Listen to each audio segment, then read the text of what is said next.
I studied hotel management for 4 years and worked at the Connaught Hotel, the Dorchester as a trainee chef, and the London Hilton. We built this boat. I was putting the design into it, how I wanted it, and having already been cruising for 7 years, I had lots of ideas of how I wanted it to split up. And so really this is my little hotel, so I've kind of gone back into that business. I didn't know people chartered boats.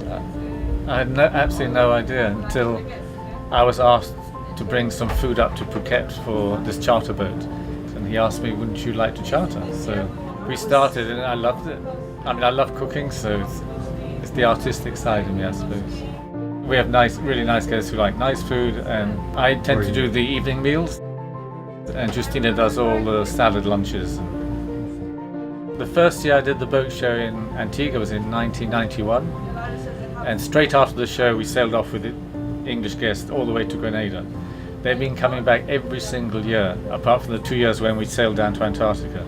Every guest is so different, it's unbelievable how some guests just like to potter around for a week, like St. Bart's and St. Martin, and other ones want to go sailing all the time, 10 hours, 12 hours sailing. And it's nice to have different guests, and also we don't tend to charter just in one place. Like, we're not just based in the BVIs or based in somewhere, we're based anywhere in the Caribbean. It's also nicer for us because we're more enthusiastic about visiting new places and going to Martinique or Guadeloupe or down to St. Vincent, or sometimes we go to the Azores. I'm thinking of going back to Greenland next summer, or in the China Sea and Indian Ocean. Yeah, I crossed the Indian Ocean about 6 times. A lot of our charter guests own their own boats in the States, and they like to come away and sail in the winter down in the Caribbean.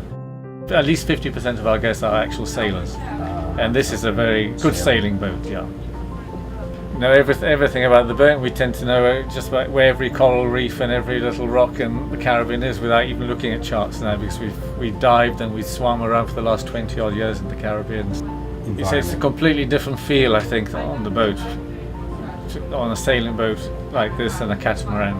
And we've had guests, even last year on the BVIs, they went to visit some luxury catamarans, and when they looked at the cabins they said, oh no, we couldn't stay on that, we'd come back to the DOOVE.